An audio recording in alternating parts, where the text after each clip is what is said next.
স্বাস্থ্য ও পরিবার কল্যাণ মন্ত্রী সরদার মোহাম্মদ সাখাওয়াত হোসেন বলেছেন, বিগত ফ্যাসিস্ট সরকার আমলে স্বাস্থ্য খাতে সীমাহীন অনিয়ম, দুর্নীতি ও অর্থ লুটপাটের কারণে স্বাস্থ্যসেবা ব্যবস্থা ভেঙে পড়েছিল। বর্তমান সরকার স্বাস্থ্যসেবার মান উন্নয়ন এবং জবাবদিহিতা নিশ্চিত করতে কাজ করছে। বুধবার সকালে কুষ্টিয়া জেনারেল হাসপাতাল পরিদর্শন শেষে সাংবাদিকদের ব্রিফিংকালে তিনি এসব কথা বলেন। মন্ত্রী জানান, জনগণের কল্যাণে নতুন হাসপাতাল স্থাপন, প্রয়োজনীয় যন্ত্রপাতি ক্রয় এবং জনবল নিয়োগের মাধ্যমে স্বাস্থ্য খাতে গতি আনা হবে। পরিদর্শনকালে হাসপাতালে কিছু ত্রুটি বিচ্যুতি চোখে পড়েছে উল্লেখ করে তিনি বলেন, কয়েকজন চিকিৎসক সময়মতো উপস্থিত ছিলেন না এবং হাসপাতালের ড্রেনেজ ব্যবস্থার অবস্থাও সন্তোষজনক নয়। এসব সমস্যা দ্রুত সমাধানের নির্দেশ দেওয়া হয়েছে। সিভিল সার্জন কার্যালয়ে নিয়োগে অনিয়মের অভিযোগ প্রসঙ্গে মন্ত্রী বলেন, দেশের বিভিন্ন জেলায় নিয়োগ প্রক্রিয়ায় অনিয়মের তথ্য পাওয়া গেছে। এসব নিয়োগ বাতিল করে নতুন করে পরীক্ষা নেওয়া হবে। এছাড়া কুষ্টিয়া মেডিকেল কলেজ আগামী 3 মাসের মধ্যে পূর্ণাঙ্গভাবে চালু এবং প্রয়োজনীয় যন্ত্রপাতি সচল করার বিষয়ে উদ্যোগ গ্রহণের নির্দেশনা দেওয়া হয়েছে বলেও জানান তিনি। এ সময় জেলা প্রশাসক Tawhid bin Hasan, police super Jasim Uddin, Kushtia general হাসপাতালের তত্ত্বাবধায়ক ডাক্তার Abdul Mannan, civil surgeon S M. Kamal Hossain সহ প্রশাসনের ঊর্ধ্বতন কর্মকর্তারা উপস্থিত ছিলেন। আজকে এখানে যে আসলাম, এটা কোনো বিচ্ছিন্ন ঘটনা না। সারা বাংলাদেশেই প্রত্যেকটা জেলা হাসপাতাল, মেডিকেল কলেজ হাসপাতাল, এমনকি উপজেলা হাসপাতাল, আমি সহ আমাদের মন্ত্রণালয়ের আমরা অনেকে ঘুরে ঘুরে দেখতেছি, পরিস্থিতি দেখতেছি। কীরকম দেখলাম প্রশ্নটার জবাব একটা কথা বলবো আপনাদেরকে। গত 17টা বছর আপনার এই হাসপাতালগুলির উন্নয়নকল্পে কোনো কাজ হয়নি, কোনো অ্যাকাউন্টেবিলিটি ছিল না কারো। কাজ করলে জবাবদিহিতা আছে, এই জিনিসটা মানুষ ভুলে গিয়েছিল। পাবলিকের কাছে দায়বদ্ধ মানুষ ক্ষমতায় ছিল না। যারা ক্ষমতায় ছিল তারা রাতের অন্ধকারে ভোট নিয়েছে, অথবা জোর করে ভোট নিয়েছে, অথবা যেমন আমার পায়ের টেন্ডর পুলিশে বাইরে ছিঁড়ে ফেলছে 18 ইলেকশনে, এরকম করে ভোট নিয়ে গেছে। ভোটের দরকার পড়ে নাই, জনগণের কাছে যাওয়ার প্রয়োজন পড়ে নাই। কাজে জনগণের কাছে তারা দায়বদ্ধ ছিল না। হাসপাতাল কেমন চলছে বা কেমন চলা উচিত, রুগীদের কি করা উচিত, নোবডি কেয়ারড ইট, বিকজ তাদের কোনো অ্যাকাউন্টেবিলিটি ছিল না। আমরা গণতান্ত্রিকভাবে নির্বাচিত, আমাদের মাননীয় প্রধানমন্ত্রী অত্যন্ত কঠিনভাবে আমাদেরকে বার্তা দিয়েছেন। এবং আপনারা জানেন যে ইতিহাসের সর্ববৃহৎ বাজেট এই বছর আমাদেরকে 1.02% of the total GDP, in a total amount of টাকা 69,000 crores টাকা is the budget for the health sector. কাজে আমরা আমাদের দায়বদ্ধতা থেকে মানুষের কি বলে, বিছানা ঠিক আছে কিনা, সারপোকা কত আছে, উলুস কত আছে, খাবারের মান কি, রুগীদের অবস্থা কি, রুগী এবং বেডের প্রপোর্শনেট অ্যামাউন্ট কি, এগুলি দেখার জন্য আমরা সকল জায়গা ভ্রমণ করতেছি। আপনারা জানেন, দেখেন অসঙ্গতি অনেক জায়গায় অনেক রকম আছে। হ্যাঁ, হচ্ছে রুগী তো অনেক বেশি, এটা তো আমি অসঙ্গতি বললে হবে না। সিটের অভাব, আরেকটা হাসপাতাল হচ্ছে, এটাতে এখন যাব। আপনাদেরকে খুব দৃঢ়তার সাথে বলি, আগামী 3 মাসের ভিতরে আমরা ওই হাসপাতালটা চালু করবো, মাননীয় প্রধানমন্ত্রীকে নিয়ে এসে এখানে ইনশাআল্লাহ। আমরা যত যন্ত্রপাতি আছে আমরা এসি করতেছি, এসে পড়বে। ফার্নিচারের অলরেডি আমাদের টেন্ডার হয়ে গেছে, আমরা লোকবল আমরা দিব, এবং ওইটা আমরা চালু করলে এটার উপরে ভার কমবে। ময়লা পেয়েছি, বিচ্ছিন্নতা আছে। র্যাবিস সেন্টারটা আমি ভালো পেয়েছি, র্যাবিসের কোনো টাকা নেওয়া হয় না, রুগীরা বলেছে। বাথরুম তো আমি আসার পরে পরিষ্কার করতেছে, তাও ভালো যে পরিষ্কার করেছে, যাওয়ার মতো করেছে। আর বিছানাগুলি দেখলাম, সারপোকা টারপোকা আমি পাই নাই। আগে কি ছিল জানি না, আজকে মোটামুটিভাবে জনগণের চাপ এবং ডাক্তারের সংখ্যা অনুযায়ী ভালো পেয়েছি। নার্সদেরও অ্যাটেন্ডেন্স ভালো, ডাক্তারও অ্যাটেন্ডেন্স ভালো। 4-5 জন লেট আছে, তাদেরকে ওয়ার্নিং দেওয়া হচ্ছে। আর যে ভিতরের যে ড্রেনেজ সিস্টেমগুলি আছে, বদ্ধ পানি, এগুলি সারার জন্য এখন আমি ডিসি সাহেবের সাথে আলাপ হয়েছে, আপনার পূর্তের এক্সিকিউটিভ ইঞ্জিনিয়ারকে ডাকছি। 24 ঘন্টার ভিতরে আমি ড্রেন পরিষ্কার করাবো, যাতে পানির কোনো ব্লক হয়ে না থাকে, যাতে ময়লা না থাকে। বাংলাদেশের জেলা সদর ব্যতীত বিগত 17 বছরে 8টা 50 শয্যা বিশিষ্ট হাসপাতালকে 100 শয্যা করা হয়েছে, অনলি 8। আমাদের মাননীয় প্রধানমন্ত্রী জনসংখ্যার আধিক্য হেতু রুগী বৃদ্ধি পেয়েছে বলে আমরা প্রত্যেকটা হাসপাতালকে 362টা হাসপাতালকে আমরা 31 এবং 50 থেকে 101 শয্যায় রূপান্তরিত করতে যাচ্ছি এবং সেই মর্মে কাজ শুরু হয়েছে। লোকবল পারমিশন নিচ্ছি, পিপিপি হচ্ছে। জুলাই মাসের ভিতরে আমরা সকল হাসপাতাল টেন্ডারে চলে যাব ইনশাল্লাহ। তখন আমাদের এই প্রবলেম থাকে না, বিগত সরকার করেন, আমরা করব। শুধু তাই নয়, রাখেন আপনাদের নতুন হাসপাতালটা আগামী 3 মাসের ভিতরে আমরা উদ্বোধন করব। আমরা 20টা হাসপাতাল করতে যাচ্ছি সারা বাংলাদেশে, চায়নার হেল্পে G2G সিস্টেমে। এর মধ্যে 2টা হাসপাতাল হবে 1500 বেডেড, এগুলি হবে specially for the women and their babies. 4টা সেকশন থাকবে, একটা মেয়েদের ব্রেস্ট অ্যান্ড ইউটেরাস ক্যান্সারের জন্য, একটা কিডনি ডায়ালিসিসের জন্য, একটা থাকবে জেনারেল মেডিসিনের জন্য, একটা থাকবে ডেলিভারি ডিল করার জন্য। এটা মহিলাদের জন্য স্পেশাল হবে। প্রত্যেকটা হসপিটালে 3 থেকে 5টা মডার্ন অ্যাম্বুলেন্স থাকবে, 4টা হেলিকপ্টার আনা হচ্ছে মুমূর্ষু এবং অত্যন্ত সিরিয়াস রোগীদেরকে ঢাকা শহর নিকটস্থ বড় হাসপাতালে ঝট করে যাতে নিয়ে যাওয়া যায়। 3টা হেলিকপ্টার থাকবে অত্যাধুনিক মেডিকেল ফেসিলিটিস সহ। আমরা সেটাও করতে যাচ্ছি ইনশাল্লাহ। ডাক্তার আমরা অনেক কম, আমাদের আপনারা জানেন ডাক্তারের সংখ্যা জনগণের তুলনায় কম।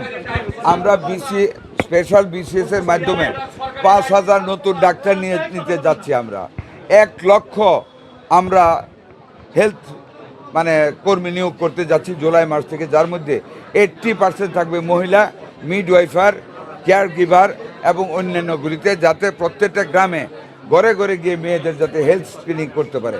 হেলথ স্ক্রিনিংয়ের জন্য কিট বক্স আমরা আনতেছি বিদেশ থেকে, যার মধ্যে 120 ধরনের টেস্ট থাকবে, আলট্রাসাউন্ড থাকবে।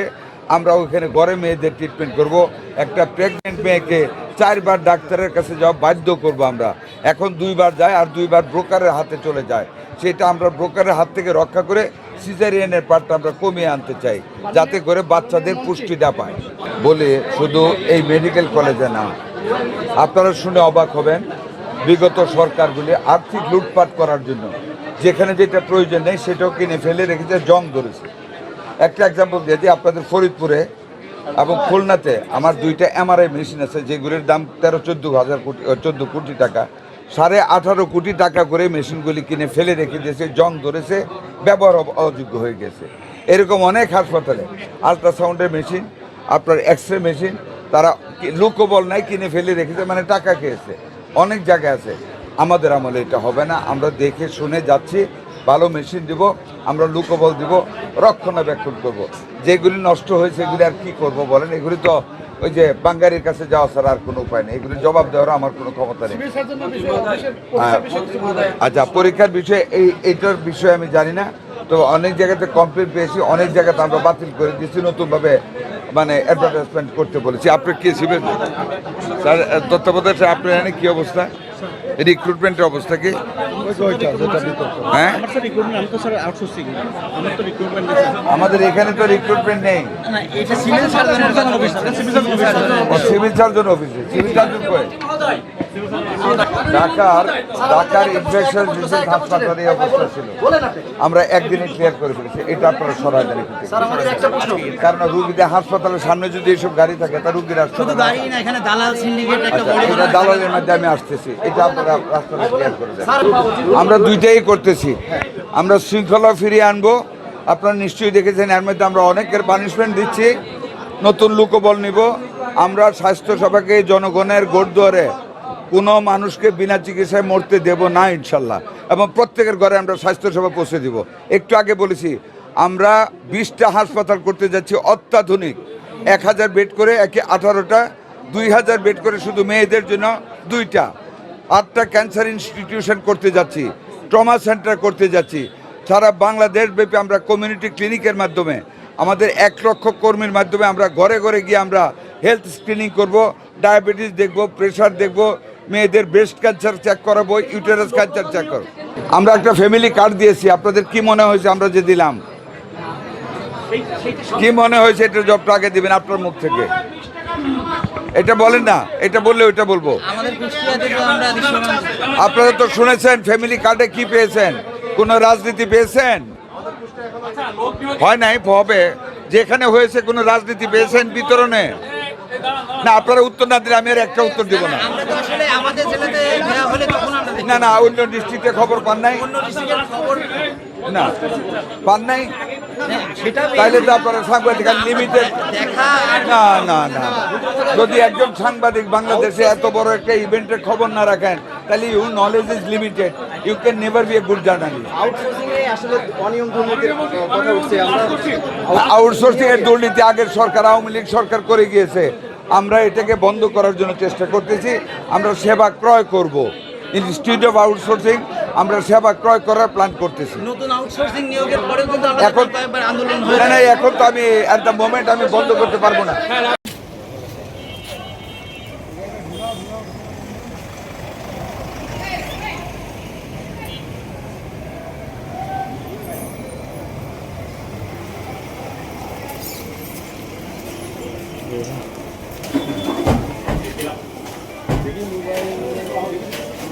একটু সামনে যাও যাও।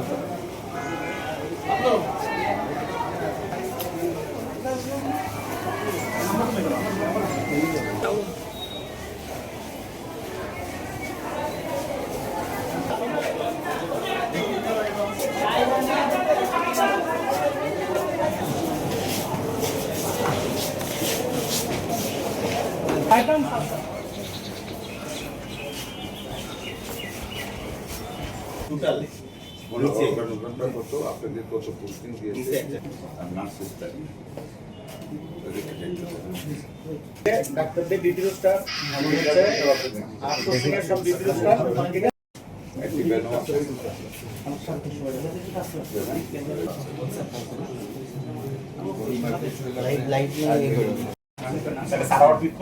একটু সময়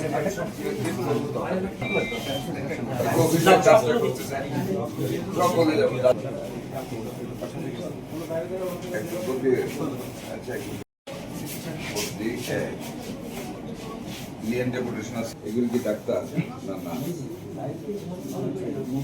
নার্স? ভালো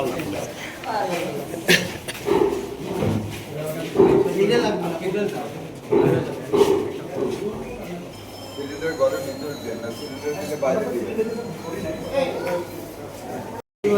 এই জিনিসটা পরিষ্কার করেন না কেন ব্যাকসল দিয়ে? এটা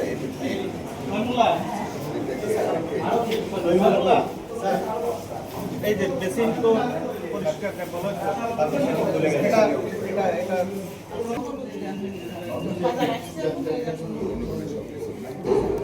আমি না না স্যার এটা করতে হবে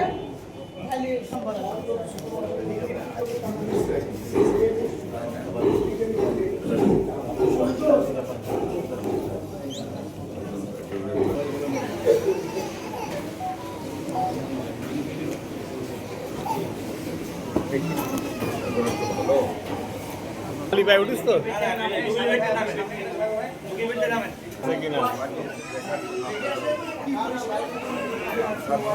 হাসপাতালের কি অবস্থা আমরা তো জানি। কামড়ায়